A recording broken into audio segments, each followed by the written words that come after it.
नमस्कार दोस्तों, आप सभी का study for UPSC PCS channel में स्वागत है। आज का जो वीडियो है अपना वो काफ़ी ज़्यादा आप लोगों के लिए इम्पोर्टेंट है, क्योंकि यहाँ से सवालों की संख्या बढ़ सकती है और सवाल पूछे जा सकते हैं आप लोगों से एग्ज़ाम में। चैनल पर नए हैं तो सब्सक्राइब ज़रूर कर लीजिए, और इंस्टाग्राम आईडी रहता है, मेरा भी रहता है पर्सनल, और चैनल का भी रहता है, उसको ज़रूर ज्वाइन कीजिएगा अगर कांटेक्ट करना हो डायरेक्टली तो। एक और इन्फॉर्मेशन भी आप लोगों के लिए, जो मैं आंसर चेक करता हूँ ग्रुप में जो आंसर आप सभी के चेक करता हूँ, जो आप लोग रेगुलर भेजते हैं, अभी तक जो भेजा हुआ है वो तो गारंटेड चेक हो जाएगा, लेकिन उसके बाद 5 जून तक के लिए, मैं हमेशा के लिए नहीं कह रहा हूँ, 5 जून तक के लिए मैं होल्ड कर रहा हूँ। अभी 5 जून तक मैं चेक नहीं कर पाऊँगा, उसके बाद हम लोग फिर से शुरू कर लेंगे। 5 जून तक, मात्र 5 जून बोल रहा हूँ। जो आपने भेज दिया है वो गारंटेड चेक हो जाएगा, लेकिन 5 जून तक मत भेजिएगा। उसके बाद मैं फिर से आपको चेक करके बताऊंगा। ओके, अब आ जाते हैं आज का अपने टॉपिक पर। आज का अपना टॉपिक क्या है? बिहार में जाति आधारित जनगणना, पटना हाईकोर्ट ने लगाई है रोक। आज के न्यूज़पेपर में देखेंगे कौन कौन सी चीज़ें आपके लिए पढ़ने लायक है, और उसमें से एक टॉपिक को मैं एक्सप्लेन करूँगा इसी को, क्योंकि इसमें बहुत ही इंपॉर्टेंट एक निकल कर आया है। स्टैटिक पोर्शंस उसको जोड़ेंगे हम लोग, जो आपका जीएस का सब्जेक्ट है उससे जोड़ेंगे, और करंट कैसे पढ़ा जाता है जीएस से जोड़कर, ये मैं सिखाने वाला हूँ आपको।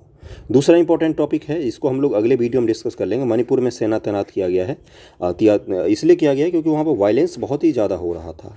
2 समुदाय हैं, एक हिंदू समुदाय है मेती, और दूसरे नागा और कुकी समुदाय हैं। इनके बीच में दंगा हो रहा है, जानलेवा टाइप का हो रहा है। एक हाई कोर्ट का आदेश आया है, उसके बाद से ये सब चीज़ें शुरू हो गई हैं, तो इसको भी हम लोग डिटेल में देखेंगे। आज का न्यूज़पेपर होगा आपके पास, तो उस पर देखिएगा क्या क्या अपने काम की है इस न्यूज़ में। पटना हाईकोर्ट ने बिहार सरकार को बड़ा झटका देते हुए जाति आधारित जनगणना पर तत्काल प्रभाव से रोक लगा दी है। कोर्ट ने यह सुनिश्चित करने को कहा है कि एकत्रित की गई सूचना डेटा को भी ले लिया है। कोर्ट ने मुख्य रूप से क्या कहा है मैं वो बता देता हूँ। कोर्ट ने बोला है कि अगर आप सभी जाति के लोगों की काउंटिंग कर लेंगे, आप ये बता देंगे कि बिहार में 30 लोग एससी निवास करते हैं, मान लीजिए 30 लोग एसटी निवास करते हैं, 30 लोग ओबीसी निवास करते हैं, 10 लोग जनरल निवास करते हैं, इन सभी को जोड़ दो ज़रा, 30 30 60 30 90 10 100, बिहार की आबादी पता चल गई इससे तो। यानी कि ये तो अप्रत्यक्ष रूप से जनगणना कर रही थी बिहार सरकार कि किस जाति के कितने लोग निवास करते हैं। अगर मुझे ये पता चल गया तो मैं तो ये आसानी से पता लगा लूँगा ना कि कितने लोग निवास करते बिहार में। बस इसी आधार पर रोक लगाई है बिहार हाई कोर्ट ने। क्या बोला हाई कोर्ट ने कि देखिए, जनगणना जो है ये किसका विषय है? ये है आपका राज्य सूची का विषय, केंद्र सूची का विषय है। किसका विषय है? केंद्र सूची का विषय है। और राज्य सरकार को जो केंद्र सूची का विषय होता है उस पर काम करने की बिल्कुल इजाज़त नहीं होती, कानून बनाने की बिल्कुल इजाज़त नहीं होती, इसलिए हाई कोर्ट ने इसको रोक लगा दिया है। अब सरकार से एक सवाल ज़रूर पूछा जाना चाहिए, क्या इतने दिनों जो आपने टीचर्स को लगा रखा था जनगणना में, क्या आपको ये पहले समझ नहीं थी? सरकार का जो वकील होता है राज्य स्तर पर, क्या उन्होंने ये नहीं बताया होगा कि ये जो है इस पर हाईकोर्ट रोक लगा सकती है? इतने दिनों में जनता का आपने पैसा खर्च किया है, टैक्स का पैसा खर्च किया है। जो टीचर्स अमूल्य समय होता है उनका, वो क्लासरूम में पढ़ाने की जगह जाके पूछ रहे कि बताओ तुम्हारे घर में कितने लोग हैं, और जनगणना एक तरह से कर रहे थे, जबकि केंद्र सरकार का जनगणना तो शुरू ही होने वाला है। तो ये सारा कुछ जो गया है इसका जिम्मेदारी कौन लेगा? पहली बात तो ये बनती है। ये तो हो गया अपना राजनीति की चीज़ें, हमें इस पर जाना नहीं है। अब आ जाते हैं हमारे काम की क्या चीज़ें हैं, उसको देखते हैं। उसको मैं दिखाऊंगा, उससे पहले कुछ और न्यूज़ मैं इस पेपर में दिखा दूँ। उसके बाद मैं आपके लिए PDF लेकर आया हूँ, जहाँ से केंद्र सूची और राज्य सूची को मैं अच्छे से आपको समझाने वाला हूँ। हमारे लिए ये सब चीज़ें काम की नहीं है, क्योंकि ये सब अलग अलग पार्टियों के बयान है, हमारे लिए वो काम का नहीं है। हमारे लिए काम का क्या है? पीटी के लिए यहाँ पर देखिए, पटना मुख्य न्यायाधीश के विनोद चंद्रन और न्यायाधीश मधुरेश प्रसाद की खंडपीठ ने बोला है। आपसे पूछा जा सकता है कि इस खंडपीठ में कौन कौन लोग शामिल थे। इनके मुंह पर लिख रहा हूँ मैं, सॉरी। इस खंडपीठ में कौन कौन लोग शामिल थे, ये पूछा जा सकता है आपसे। आज मैंने कम्युनिटी में पोस्ट भी किया था कि ये बताओ कि पटना मुख्य न्यायाधीश कौन है पटना हाई कोर्ट के। तो कौन है? ये हैं आपके के विनोद चंद्रन। और इससे पहले ये कहाँ के थे? तो ये केरल के न्यायाधीश थे, केरल हाई कोर्ट में सीनियर मोस्ट जज थे ये। इसका भी ध्यान रखिएगा, ये भी पूछा जा सकता है। और जो न्यायाधीश होते हैं, मुख्य न्यायाधीश हाई कोर्ट को, उनको कौन नियुक्त करते हैं? उनको राष्ट्रपति जी नियुक्त करते हैं। और महाभियोग प्रक्रिया के द्वारा इनको हटाया जाता है। किसके द्वारा हटाया जाता है? महाभियोग प्रक्रिया के द्वारा हटाया जाता है। महाभियोग की प्रक्रिया आपको पता होगा, नहीं पता होगा तो लक्ष्मीकांत की बुक खोलिए, उसमें जाकर पढ़िएगा उसको। उसके बाद इन्होंने क्या बोला है कि याचिका किसने लगाई थी? खंडपीठ ने 31 पन्नों के आदेश में याचिका दत्त की किताब की पंक्तियों का जिक्र किया, जिसमें जाति को हर प्रणाली का गियर बदलने वाली एक अदृश्य भुजा बताया है। अदालत ने अपने आदेश से प्रथम दृष्टया यह पाया कि जाति आधारित सर्वेक्षण असल में सर्वेक्षण की आड़ में जनगणना है, जिसे पूरा करने की शक्ति विशेष रूप से संसद के पास है। यानी कि कौन किसके पास है? केंद्र सरकार की जो शक्तियाँ थी उसका उपयोग कौन कर रही थी? राज्य सरकार कर रही थी। तो इसके आधार पर इनके ऊपर जो जनगणना है उसको आसानी से रोक लगा दिया है पटना हाई कोर्ट ने। याचिकाकर्ता की तरफ से अधिवक्ता, अभिनव वगैरह वगैरह ये सब है, इनके काम हमारे काम का नहीं है इनका नाम। उसके बाद से क्या बताया गया है कि जाति जनगणना नहीं करा सकती है सर्वेक्षण की आड़ में। और अगला क्या बोला इन्होंने? क्योंकि जनगणना कराने का अधिकार केंद्र के पास है। आखिरी जाति जनगणना 1931 में अंग्रेजों द्वारा करवाया गया था। ये भी आपके काम की चीज़ हो गई। ये फैक्ट क्या पूछ सकता है आपसे पीटी में कि आखिरी बार जातिगत जनगणना कब करवाया गया था अंग्रेजों के द्वारा? तो 1931 में कराया गया था। लेकिन उन्होंने क्यों किया था? क्योंकि 1931 के बाद उनको क्या लाना था? याद कीजिए ज़रा 1931 के साल को। उसके बाद उनको भारत में कम्युनल अवार्ड यानी कि SC वर्ग और ST वर्ग को पृथक निर्वाचन व्यवस्था देना था। डिवाइड एंड रूल की पॉलिसी को और ज़्यादा बढ़ाना था। इसीलिए वो जनगणना करा रहे थे 1931 में, जाति आधारित, कि सारी जाति का अगर उनके पास डेटा होगा तब तो वो जातिगत रूप से देंगे कि भाई तुम पृथक निर्वाचन व्यवस्था ले लो। मुस्लिमों को तो कब दिया गया था? 1909 ईस्वी में दिया गया था मार्लियामेंटो सुधार के द्वारा। लेकिन इनको कब दिया गया? तो इनको 1935 के एक्ट के द्वारा SC ST को दिया गया पृथक निर्वाचन व्यवस्था, और इसी के लिए उन्होंने जनगणना करवाया था 1931 में। अब आप हिस्ट्री से जोड़ के इसको रख सकते हैं, समझ में आ गया होगा। ब्रॉड व्यू में थोड़ा समझने की कोशिश कीजिएगा, समझ गए होंगे पूरी। आगे चलेंगे, इससे जुड़े हुए और भी चीज़ें डिस्कस करूँगा अभी मैं। 7th शेड्यूल कहते हैं इसको, शेड्यूल 7वीं अनुसूची। संविधान में कितनी अनुसूचियां हैं ये मैं नहीं बताऊंगा, आपको बताना है कमेंट करके। 7वीं अनुसूची है ये, उसमें 3 लिस्ट बनाए गए हैं। सरकार में झगड़ा झंझट ना हो, सामान्य अर्थों बच्चों वाली भाषा में समझाओ तो यही चाहिए है। सरकारें अलग अलग होती हैं, केंद्र की सरकारें होती है और राज्य की सरकारें होती हैं। संघ है अपने यहाँ, है ना, राज्य को भी शक्तियाँ दी गई हैं, केंद्र को भी शक्तियाँ दी गई हैं। अब दोनों आदमी झगड़े लड़े ना, इसलिए संविधान बनाने वालों ने क्या बोला कि एक 7वीं शेड्यूल बना लेते हैं। इसमें हम शक्तियाँ बांट देंगे कि राज्य सरकार को बोलेंगे ले ये लो, ये 10 काम तुमको करना है। केंद्र सरकार को बोलेंगे कि ये लीजिए, ये 20 काम आपको करना है। और एक तीसरा सूची भी होता है जिसको क्या कहा जाता है? समवर्ती सूची, कॉन्करेंट लिस्ट। उसमें क्या होता है? उसमें कुछ ऐसे वर्क लिखे होते हैं, कार्य लिखे होते हैं जिसको दोनों सरकारें कर सकती हैं। लेकिन अगर किसी कार्य पर केंद्र सरकार का कानून पहले से मौजूद है समवर्ती सूची पर, तो उस पर राज्य सरकार कानून नहीं बनाती है। 1935 के एक्ट द्वारा केंद्र सूची, राज्य सूची, समवर्ती सूचियों का सृजन किया गया था। लेकिन 1919 के एक्ट में आप क्या देखते हैं? हस्तांतरित और आरक्षित विषय को अपनाया गया था। हस्तांतरित और आरक्षित विषय को अपनाया गया था। सब कुछ क्लियर हो गया होगा, इतिहास, भूगोल, नागरिक सब कुछ क्लियर हो गया होगा, कहाँ से आया है, कैसे आया है। 7th शेड्यूल भी क्लियर हो गया होगा। 7वीं अनुसूची कहा जाता है उसको। उसमें केंद्र सूची, राज्य सूची और समवर्ती सूची। अब आते हैं एक और आर्टिकल पर, आर्टिकल 249। इसमें कहा गया है कि अगर केंद्र सरकार को राज्य सूची के किसी विषय पर कानून बनाना होगा तो ये कानून बनाने की शुरुआत कहाँ पर होगा? राज्यसभा में होगा। अपर हाउस जो है अपने संसद का, राज्यसभा आर्टिकल 219 के तहत राज्य सूची पर कानून बनाने की शुरुआत राज्यसभा कर सकती है। इस चीज़ का ध्यान रखिएगा। एक ही आर्टिकल है पूरे संविधान में जहाँ पर राज्यसभा की शक्तियाँ लोकसभा से अधिक हैं। ये याद रहेगा ना, आर्टिकल 249 कहा जाता है उसको। उसके तहत राज्यसभा राज्य विषयों पर कानून बनाने की शुरुआत कर सकती है। संसद फिर कानून उस पर बनाएगी, फिर राज्यसभा से पहले पारित होगा, फिर लोकसभा से पारित होगा, फिर राष्ट्रपति जी उसको साइन करेंगे। ये भी क्लियर हो गया होगा, सारा क्लियर हो गया होगा। अब देखते हैं और कोई न्यूज़ है, उसके बाद हम लोग चलेंगे कहाँ पर? अपनी 7th शेड्यूल वाले चीज़ों पर चलेंगे। मणिपुर में बहुसंख्यक मेती समुदाय। मेती समुदाय किस राज्य से बिलोंग करती है? तो मणिपुर। नोट डाउन कीजिए, आज ही के न्यूज़पेपर है। अनुसूचित जनजाति ST के दर्जे की मांग के विरोध में नागा और कुकी आदिवासियों द्वारा बुधवार को आदिवासी एकजुटता मार्च आयोजित किए जाने के बाद राज्य भर में हिंसा भड़क गई। स्थिति नियंत्रित करने के लिए रातों रात सेना और असम राइफल्स की 55 टुकड़ी को तैनात किया गया। हुआ क्या मैं बताता हूँ। नॉर्थ ईस्टर्न्स जो अपने राज्य हैं, जो 7 सिस्टर्स हैं, जिसमें मणिपुर राज्य है। मणिपुर की राजधानी आप बताइएगा, वैसे यहाँ पर लिखा हुआ है इम्फाल। मणिपुर जो राज्य है, मुख्य रूप से जितने नॉर्थ ईस्ट राज्य उसमें शेड्यूल्ड ट्राइब यानी कि अलग अलग जनजातियाँ निवास करती हैं, लेकिन उन जनजातियों में भी थोड़ा सा असमानता की स्थिति है। अब ये मैंने क्या बोला, ध्यानपूर्वक सुनिएगा, सारा कुछ समझ में आ जाएगा। जैसे मणिपुर है, इम्फाल है, इम्फाल का या मणिपुर का मैदानी भाग है और मणिपुर का, इम्फाल का पहाड़ी भाग है। पहाड़ी भाग में जो एसटी लोग रहते हैं वो अपेक्षाकृत अधिक पिछड़े हैं, जो मैदानी भाग में एसटी लोग रहते हैं वो अपेक्षाकृत कम पिछड़े हैं, समृद्ध हैं, सो कॉल्ड। ओके, समृद्धता वैसी नहीं, लेकिन है, दोनों में अंतर है, असमानता का अंतर तो है ही। तो जो मैदानी भाग में एसटी रहते हैं वो भी एसटी हैं, जो पहाड़ी भाग में एसटी रहते हैं वो भी एसटी हैं।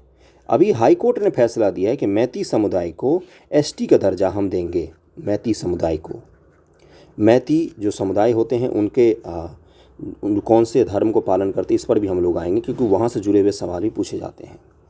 और नागा और कौन से, कुकी, इनको एसटी का दर्जा पहले से मिला हुआ है। तो मैती समुदाय को अगर एसटी का दर्जा दिया जाएगा, मैती समुदाय मांग कर रही थी कि वो भी आदिवासी, हम भी आदिवासी, हमें भी एसटी का दर्जा दो, उसमें से कुछ ही लोग मांग कर रहे थे। ये भी सच है कि मैती समुदाय पहले नहीं मांग करती थी, हाल फिलहाल कुछ दिनों में ऐसी घटनाएं हुई हैं, जैसे ओपीएम की को लोग खेती करते थे, अफीम वगैरह की। तो अफीम वगैरह की खेती जब से कमज़ोर हुआ है तो वहाँ पर लोगों की आर्थिक स्थिति थोड़ी सी कमज़ोर हो गई है। उसके बाद से ही वहाँ पर क्या हुआ है, केंद्र सरकार, राज्य सरकार ने ड्रग के लिए बोल दिया कि बिल्कुल हम ख़त्म कर देंगे। तो ओपीएम यानी कि अफीम की खेती पर पूर्ण रूपेण प्रतिबंध लगा दिया है। लोगों की आय कम हो गई है, इसके कारण से वो इन दर्जों की मांग कर रहे हैं। तो जब हाईकोर्ट ने फैसला दिया कि इनको ये मांग दे दिया जाए, तो उसके बाद से क्या हुआ, वहाँ पर हिंसा भड़क उठी और कुकी और नागा समुदाय जो पहाड़ में निवास करते हैं, नागा समुदाय नागालैंड में भी निवास करते हैं, उन्होंने मैती समुदाय के खिलाफ हिंसात्मक रुख अपना लिया और बहुत सारे लोग मारे गए हैं। आर्मी को वहाँ पर तैनात करना पड़ा है। ओके, इस चीज़ का ध्यान रखिएगा। आगे क्या है, प्रदेश सरकार ने हालात की गंभीर होने की स्थिति में दंगाइयों को देखते गोली मारने के आदेश वगैरह जारी किए हैं और वगैरह वगैरह, ये सब तो है ही अपने काम का, इसमें चीज़ है नहीं। उसके बाद से आगे बढ़ते हैं, देखते हैं और हमारे न्यूज़ कौन से काम के हैं। सीमा विवाद, ये तो अपने काम का है नहीं इसमें, क्योंकि कुछ निकल के नहीं आया है इसमें से। भारत और चीन के वार्ता से कुछ निकल कर सामने नहीं आया। निकल कर जिस दिन सामने आएगा उस दिन हम लोग देख लेंगे कि इसमें क्या है क्या नहीं। ओके, अगले वाले न्यूज़ पर चलते हैं, जहाँ पर आपको इम्पोर्टेंट है वो मैं बता देता हूँ। एससीओ विस्तार में जुटा चीन, भारत भी साथ। एससीओ का विस्तार हो रहा है, जैसे ईरान इसका सदस्य बना, और जैसे सऊदी अरब भी इसका ट्राई कर रहा है कि हम इसका सदस्य बने, और भी बहुत सारे देश हैं, जैसे अफ़गानिस्तान है, मंगोलिया है, ये सब देश भी इसके ऑब्जर्वर या स्टेटस लेने के लिए थोड़े से आगे बढ़ रहे हैं। अगला है, तलाक की गैर न्यायिक तरीकों की वैधता पर विचार करेगा सुप्रीम कोर्ट। न्यायिक तरीका, गैर न्यायिक अलग अलग होता है, उस पर हम लोग जाएंगे। एक ये न्यूज़ आप लोगों के काम का है, इसको पढ़िएगा ज़रूर, खुद से पढ़िएगा, खुद से पढ़ना है इस न्यूज़ को। ओके, मैं आपको एक न्यूज़ पर ले चलता हूँ, आर्टिकल में मुझे दिखाना है मुख्य रूप से जो आपके काम का है। उसके बाद हम लोग चलेंगे 7वीं अनुसूची संबंधी और भी चीज़ों को डिस्कस करेंगे, जिससे आपका एग्जामिनेशन में जो सवाल आता है ना वो आपके काम का होगा, और वहाँ से फैक्ट्स निकल कर जो आएंगे उसको आप अपने एग्जामिनेशन में यूज़ कर सकते हैं। देखो यहाँ पर क्या लिखा हुआ है, एआई पर आया है आज आर्टिकल। किस चीज़ पर आया है कि आकांक्षाओं के बीच एआई से जुड़ी संभावनाएं। बहुत सारे डर हैं एआई को लेकर। एआई का जिनको गॉडफादर कहा जाता है, हैमिल्टन नाम है उनका, वो गूगल में वो काम करते थे साइंटिस्ट के तौर पर, और एआई में जब लोग एआई का फुल फॉर्म नहीं जानते थे तब उन्होंने पीएचडी किया था, और ये जो चैट जीपीटी वगैरह है ना, ये उन्हीं के रिसर्च के बाद बनाया गया है। ये साइंटिस्ट ने, इन्होंने गूगल से इस्तीफ़ा दे दिया और बोला है कि एआई जो है, एआई को डेवलप जो किया जा रहा है कंपनियों को, उस पर रोक लगाने की ज़रूरत है। उन्होंने बोला है कि एआई उस हद तक पहुंच गया है जहां पर मशीन इंसान से ज़्यादा स्मार्ट हो जाएगा और हमारे लिए खतरा पैदा कर देगा। गलत हाथों में लग गया तो एआई की दुरुपयोग से मानव जाति के विनाश का कगार पर पहुंच सकती है, ऐसा उन्होंने बताया। उन्होंने बताया कि इसको रेगुलेट करने की ज़रूरत है। किसने बताया? कोई सामान्य इंसान नहीं बताया है। ऐसा समझिए कि संविधान के बारे में डॉक्टर अंबेडकर जो बोल रहे हैं तो कितना ज़्यादा सत्यापित होगा वो चीज़। उसी प्रकार से एआई के बारे में वो साइंटिस्ट बोल रहा है, उनका न्यूज़ जाके पढ़िएगा। उसके बाद इस आर्टिकल को पढ़ेंगे तो ध्यानपूर्वक समझ में आएगा। आशंकाएँ तो बहुत सारी हैं, लेकिन संभावनाएं भी एआई से जुड़ी हुई बहुत सारी हैं। इसी पर यह आर्टिकल आया है। आप लोगों के पास न्यूज़पेपर हो, इस आर्टिकल को ध्यानपूर्वक पढ़ के इसको लिखने की कोशिश कीजिएगा खुद से कि इसमें कौन कौन से पॉइंट निकल कर आते हैं और कैसे उसको हम अपने आंसर में, लेख में यूज कर सकते हैं। एआई पर वैसे मैं लेख लिखवा चुका हूँ आप लोगों से, लेकिन फिर भी इसको पढ़िएगा। पॉइंट्स इसमें कुछ अच्छे मिलेंगे तो उसको नोट करके रख लीजिएगा। थोड़ा बहुत हम लोग भी पढ़ते हैं, उसके बाद बाकी चीज़ें आप लोगों को पढ़नी है। वैश्विक स्तर पर नौकरी और रोजगार के मामले में इस समय सबसे बड़ा परिवर्तन मशीन लर्निंग और आर्टिफिशियल इंटेलिजेंस यानी एआई के मोर्चे पर देखने को मिल रही है। हाल के समय में एआई ने ऊंची छलांग लगाई है। इस तकनीक नवाचार ने पूरे परिदृश्य को बदल दिया है। ये तो इसका इंट्रो पोर्शन हो गया। इंट्रो पोर्शन देख रहे हैं कैसे लिखा जाता है, समझने की कोशिश कीजिएगा। ये क्या लिखा है इन्होंने, ये भूमिका है। आप भी जो एआई संबंधी आंसर राइटिंग करते हैं उसमें भूमिका लिखा कीजिए ऐसे। इसीलिए मैं बार बार बोल रहा होता हूँ कि निबंध पढ़िए ध्यानपूर्वक पेपर के, भूमिका लिखना पता चलता है। इस भूमिका में कोई ऐसी चीज़ जो आपको नहीं पता था, सब कुछ पता था, बस इन्होंने शब्द दिया है उस चीज़ को, भूमिका लिखना आ गया। आगे बढ़ते इन्होंने क्या बोला है कि इतना ही नहीं, एआई उस काम को कम कीमत पर जल्दी और अधिक मात्रा में करने में सक्षम है जो किसी एक व्यक्ति के लिए अपने शारीरिक क्षमता से कर पाना संभव नहीं है, ये इन्होंने बताया है। उसके बाद क्या बोला है इन्होंने कि एआई के इसी बढ़ते चलन का परिणाम है कि दिग्गज वैश्विक सलाहकार संस्था मैकिंजी ग्लोबल इंस्टीट्यूट का अनुमान है कि 2030 तक दुनिया भर में ऑटोमेशन यानी स्वचालन में 80 करोड़ श्रमिक विस्थापित हो जाएंगे। ऑटोमेशन का मतलब क्या होता है, ऐसे मशीनें जो ऑटोमेटिक काम कर सकती, वहाँ पर अभी इंसान काम कर रहे हैं थोड़े बहुत, वो 80 करोड़ लोग, 80 करोड़, समझ लो कितना बड़ा, भारत का लगभग में 55% से ज़्यादा का आबादी, पूरी दुनिया के परिप्रेक्ष्य में देखो 80 करोड़ कितना ज़्यादा होगा। उतने करोड़ लोगों को विस्थापित किया जा सकता है उनके जॉब से। 2030 दूर नहीं है, मात्र 7 वर्ष हैं, मात्र 7 साल है, उतने दिनों में। तो ये बहुत बड़ा है। ये रेफरेंस पॉइंट हो गया आपके लिए। इस पॉइंट को नोट कर लीजिए, अपने आंसर में यूज कीजिएगा इसको, यही तो नोट करना है। वहीं गोल्डमैन सैक्स ने भविष्यवाणी की है कि बीते दिनों चर्चा में आए चैट जीपीटी जैसे एआई प्लेटफॉर्म के कारण बहुत कम समय में ही 30 करोड़ से अधिक नौकरियां 30 करोड़ खतरे में पड़ जाएंगी। भारत एआई के लिहाज उन नाजुक देशों में है जिन पर इस नई तकनीक का प्रतिकूल प्रभाव पड़ने की आशंका जताई जा रही है। यहाँ से भारत के बारे में आ गए। यह कुशलता निर्भर और श्रम साधन नौकरियों के लिए खतरा है। कुशलता वाले, स्किल्ड वाले जो जॉब है ना, आज तक क्या होता था ना, जैसे मशीन आई तो अनस्किल्ड वर्कर का जॉब चला जाता था। अब एआई आने के बाद पहली बार ऐसा हो रहा है कि स्किल्ड जो वर्कर है ना, जो कंप्यूटर की प्रोग्रामिंग जानते हैं, कंप्यूटर के सॉफ्टवेयर बनाते थे, या मान लो कॉल सेंटर का काम करते थे, उसमें भी थोड़े बहुत बोलने की स्किल का काम होता है, या किसी और चीज़ का काम करते थे, वो सब किस पे चला जाएगा, स्किल्ड लोगों का जॉब जा रहा है एआई के कारण से। जैसे आईबीएम ने बोला है कि हम 8000 लोगों की भर्ती करने वाले थे, अपने जॉब के लिए रिक्रूट करने वाले थे, लेकिन अब हम ये 8000 लोगों का काम एआई की मदद से करेंगे। आईबीएम ने ये चीज़ बोला है। आईबीएम नाम की कंपनी का नाम सुना होगा आपने। तो ये सब चीज़ें क्या है, आशंकाएं जताई जा रहे हैं। ओके, भारत के 80% से अधिक श्रमिक अकुशल हैं जिन्हें अपने काम का औपचारिक प्रशिक्षण न के बराबर मिला है। भूटान को छोड़ दें तो दक्षिण एशिया के सभी देशों में अकुशल श्रमिकों की संख्या हमारे देश में सबसे अधिक है। इनमें लाखों निजी सुरक्षाकर्मी वगैरह वगैरह का काम करते हैं। भारत की कामकाजी आबादी के बारे में बोला, देखो कितना सारा आंकड़ा इन्होंने फैक्ट वगैरह लिखा है। उसके बाद से इन्होंने सारा कुछ लिखा है, इसको आपको पढ़ने की ज़रूरत है। इसको पढ़िएगा और इसमें से पॉइंट निकालना मैंने सिखाया है अभी, उसको नोट करके रख लीजिए, उसको नोट कर लीजिए। इसके बाद एआई पर 10 यू आर्टिकल आए, हमें क्या मतलब, हमारे पास पॉइंट्स तैयार हैं, उसको बस एक बार रेडी मार लेना है, बस बात खत्म। यही तो है ना। अगला क्या है, घाटी और पहाड़ संघर्ष में घिरा मणिपुर। देखो मणिपुर पर आर्टिकल आया है, इसीलिए मैंने ऊपर नहीं बताया। पढ़ते हैं यहाँ पर क्या लिखा हुआ है। देखिए यहाँ पर क्या लिखा हुआ है, मैती समुदाय के अधिकांश लोग इम्फाल घाटी में रहते हैं। राज्य के कुल भू क्षेत्र का 10% है ये, परंतु उनकी आबादी राज्य की संख्या का 53% है। 53 मैती पहाड़ी इलाकों में नहीं बस सकते। मैती लोगों का कहना है कि म्यांमार, बांग्लादेश और नेपाल से हो रहे अवैध प्रजनन से उन्हें समस्या हो रही है, इसलिए वे एसटी श्रेणी में शामिल किए जाने की मांग कर रहे हैं। वहीं मणिपुर के पर्वतीय इलाकों की जनजातियां नहीं चाहती हैं कि मैती को अनुसूचित जनजाति का दर्जा मिले। वही मैती कहते हैं कि अपने समुदाय, पैतृक भूमि, परंपरा, संस्कृति, भाषा और रक्षा के लिए दर्जा मिलना जरूरी है। सिंधु घाटी सभ्यता के समतुल्य मैती लोगों की सभ्यता है और ये हिंदू धर्म का पालन करते हैं ओके।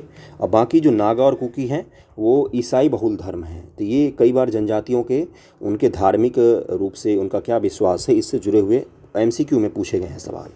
वस्तुतः भौगोलिक विषमताओं ने मणिपुर में क्षेत्रीय विकास का संतुलन को बढ़ावा दिया है। भौगोलिक विषमता के कारण मणिपुर की भौगोलिक विशिष्टता उसे घाटी और पर्वतीय क्षेत्र में वर्गीकृत करती है, जो मैंने कुछ देर पहले समझाया। इम्फाल घाटी मैती समुदाय के बहुसंख्यक हैं जो वैष्णव और संकीर्तन उपासना पद्धति में आस्था रखते हैं। मणिपुर के संकीर्तन को जीआई टैग प्राप्त है। और जो आप पढ़ते हैं ना, किनका नाम पढ़ते हैं, चैतन्य महाप्रभु। चैतन्य महाप्रभु वैष्णव धर्म के उत्थानकर्ताओं में से एक रहे हैं। संकीर्तन का इन्होंने सहारा लिया था। बंगाल, मणिपुर जो अभी का है वो, बांग्लादेश है वो, अभी जो अपना पश्चिम बंगाल है वो, बिहार के इलाकों में वैष्णव संप्रदाय के बढ़ावा देने के लिए, उनका प्रचार प्रसार करने के लिए संकीर्तन का सहारा लिया था। हरे राम राम राम हरे हरे सुना है न मंत्र, हरे कृष्ण, इसी को संकीर्तन कहा जाता है। बैठकर संकीर्तन करते हैं। चैतन्य महाप्रभु का जो दर्शन है उसका नाम क्या है, अचिंत्य भेदाभेद।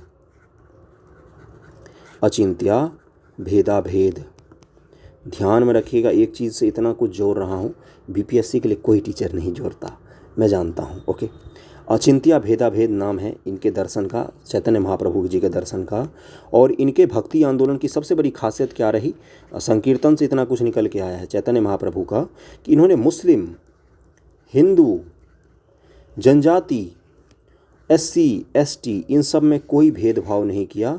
उच्च वर्ग, निम्न वर्ग, सबको इन्होंने संकीर्तन के माध्यम से सनातन धर्म में, वैष्णव धर्म में, खास तौर से वैष्णव धर्म किसकी पूजा करते हैं, भगवान कृष्ण के, वैष्णव के विष्णु के उपासक होते हैं, कृष्ण की उपासना करते हैं मुख्य रूप से।